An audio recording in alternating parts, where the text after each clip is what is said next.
நோயற்ற வாழ்வே குறைவற்ற செல்வம் என்று கூறுவதுண்டு. நோய் வருவதை விட விபத்து என்பது தவிர்க்க முடியாத விஷயம். விபத்தில் சிக்கியவர்களை காப்பாற்ற ஆம்புலன்ஸ் தேவை மிகவும் அத்தியாவசியமாகிவிட்டது. அரசு துறை என்றால் அலட்சியம், தனியார் துறை என்றால் கொள்ளை லாபம்.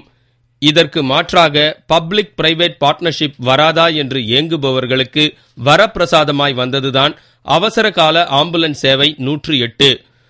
தமிழக அரசின் முயற்சியால் சுகாதார முறை திட்டத்தின் கீழ் இந்த சேவை துவக்கப்பட்டுள்ளது. அரசோடு இணைந்து இந்த திட்டத்தை அவசர சிகிச்சை மேலாண்மை மற்றும் ஆராய்ச்சி நிறுவனம் நடத்தி வருகிறது. இந்த 108 சேவை துவக்கப்பட்டு ஓராண்டில் 10,000 உயிர்கள் காப்பாற்றப்பட்டுள்ளன. இந்த சேவையின் எதிர்காலம் குறித்து இந்நிறுவன தலைமை செயல் அலுவலர் ஸ்ரீவத்சன் என்ன சொல்கிறார்? ஒரு நாளைக்கு நாங்க 1000 எமர்ஜென்சி கிட்ட ஹேண்டில் பண்றோம். இதுல 300 கிட்டத்தட்ட பிரெக்னன்சி ரிலேட்டட் பிரசவ நேர கால எமர்ஜென்சி. ஆம்புலன்ஸ் இல்லைன்னா அவங்க உயிரே போயிருக்கலாம்.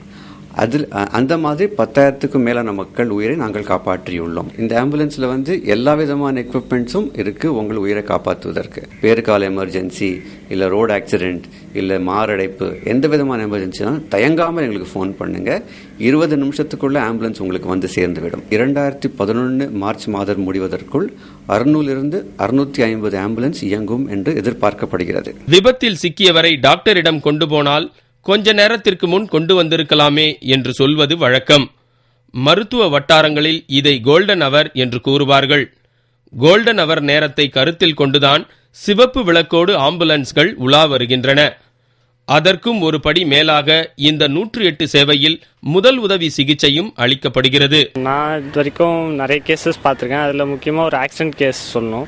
இப்போ சீனுக்கு போகும்போது ரொம்ப அடிபட்டு கால்லாம் உடஞ்சி ஒரு மாதிரி இதுவாக இருந்தது. அந்த பிளட் லாஸ்லாம் அங்கேயே வச்சு பேண்டேஜ்லாம் பண்ணி என்னோடய ஸ்ட்ரக்சரில் எடுத்து போட்டு உள்ள லைன்லாம் ஸ்டார்ட் பண்ணி கூடுமான வரைக்கும் என்னால் அவங்களுக்கு அந்த பிளட் லாஸ் ஈக்குவல் பண்ணுற அளவுக்கு என்னென்ன பண்ண முடியுமோ அதெல்லாம் பண்ணிவிட்டு அவங்க வீட்டுக்கு தகவல் கொடுத்து அவங்கள ஹாஸ்பிட்டலில் அட்மிட் பண்ணி அவங்கள உயிர் காப்பாற்றுவோம் சார். எனக்கு கேஸ் கொடுத்த உடனே சைரன் சவுண்ட் ஆன் பண்ணிவிட்டு அதிவேகத்தில் ஓட்டி உயிரை காப்பாற்றணுங்கிறத ஒரு குறிக்கோள். பேஷண்ட் அட்டன் பண்ண 15 நிமிஷத்தில் அங்கிருந்து சேஃபாக கொண்டு போயிட்டு ஃபாஸ்ட்டாக ஓட்டி சேஃபாக கொண்டு போயிட்டு ஹாஸ்பிட்டலில் சேர்த்துருவேன். தன்னலமற்ற மருத்துவ சேவையில் அரசும் தனியார் துறையும் இணைந்தால் நாடு சுபிட்சமடையும், மக்களும் நலம் பெறுவர்.